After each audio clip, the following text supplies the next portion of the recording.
LV55 Media LLC presents the Heroes of Montford Point interview series featuring Montford Point Marine Joseph Geeter, Part 3, hosted by Patricia Williams.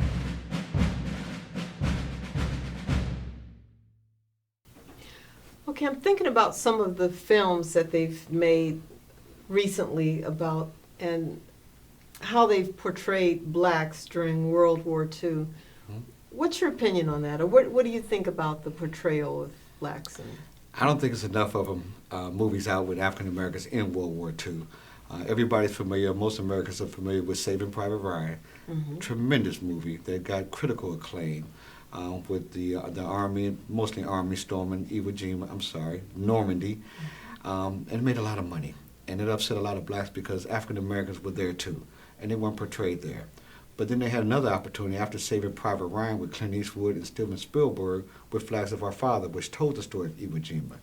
And I took it upon the Montford Point Marine Association to lobby and write letters to them to say, you got an opportunity to get it right again. Let's make sure blacks are in this movie.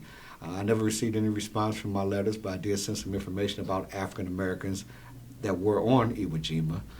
And after the movie was over with, Spike Lee was doing a movie called Miracle at St. Anne, and him and Clint Eastwood had a tit for tat about Spike Lee thinking there was no blacks in Flags of Our Father, where actually they were in the movie for about maybe 30 or 40 seconds, but they were in the movie. So Spike Lee, unfortunately, didn't have good information to make that statement. But if he were to watch the movie, he would actually see that blacks were in there. Not long enough. And didn't tell their story at all. And the movie was not about them. It was about the men who raised the flag on Iwo Jima. But he had an opportunity to make up maybe for Saving Private Ryan, and he didn't take advantage of it. So that upset a lot of people, particularly the Montford Point Marines, because they were there. Montford Point Marines witnessed the flag raising. Some of them suffered injuries or were awarded Purple Hearts on Iwo Jima, and it was almost like they weren't there, and that really hurt them deeply. So they really wanted an opportunity to tell their story. And we had a couple of opportunities, and we just didn't do it well. I understand. So what are your feelings about how that finally the Montford Point Marines are getting their recognition, that it's taken so long, but it's Well, I'm just glad that some of them are still living to see it. Too many of them have been lost along the way, but the ones that are left are eternally grateful that they're here to see, to get their glory, and they deserve it.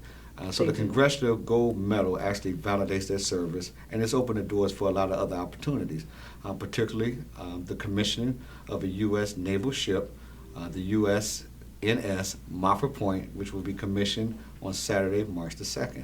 So it's going to be a glorious day when the men of Montford Point get to see a huge naval vessel bearing the name of Montford Point Marine. So it's some validation, Absolutely. But it's still not done. We still have to get a major motion picture done in the same vein as Red Tails, which George Lucas did 2 years ago, last year. We're working towards that goal right now. Great. Approximately how many original Montford Point Marines are still alive? That's now? a great question, and I've read many newspaper articles. The number has gone from 200 to 500. We honestly don't know, so we had to use statistical data. We know 16 million men and women fought during World War II, which these men did. We know the attrition rate, but because of their age and other things, say that about 80% of those are dead. If I apply those same numbers to approximately 20,000 that went to Montford Point, you come up with a number from 200 to 400. Okay. But after the Congressional Gold Medal was signed to law, and we got a lot of publicity about that, we actually identified over 500 living Montford Pointers. Oh, So they nice. defeated the odds, and Wow, a lot of them are yes. living, and they attribute their longevity to the Marine Corps training. They took care of their bodies, took care of themselves, and they stuck around, and I'm so glad a lot of them are still with us. Nice. Well, I've really enjoyed meeting a lot of them today. They have an It's incredible been great. story, don't they? Yes. And all you got to do is Wonderful ask them. They'll stories. tell you about it. And they're more open. Because men like these Montford Pointers, like my grandfather, like my father, like my uncle, they didn't talk about their service. They did their duty. They came home. They raised their families. And some of them suffered some indignities that they just didn't want to talk about. But now that time has passed and they realize that their story may die with them, they're more open to tell their story now. Absolutely.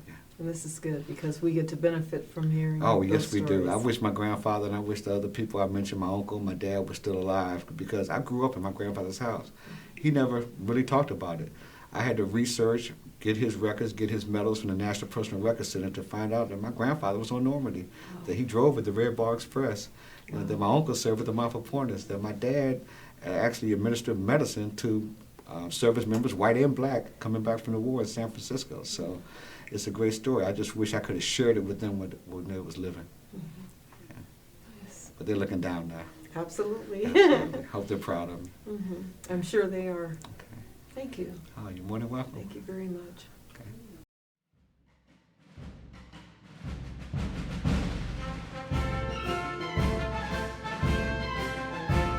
Special thanks to Jimmy Michael Truitt and the National Montford Point Marine Association.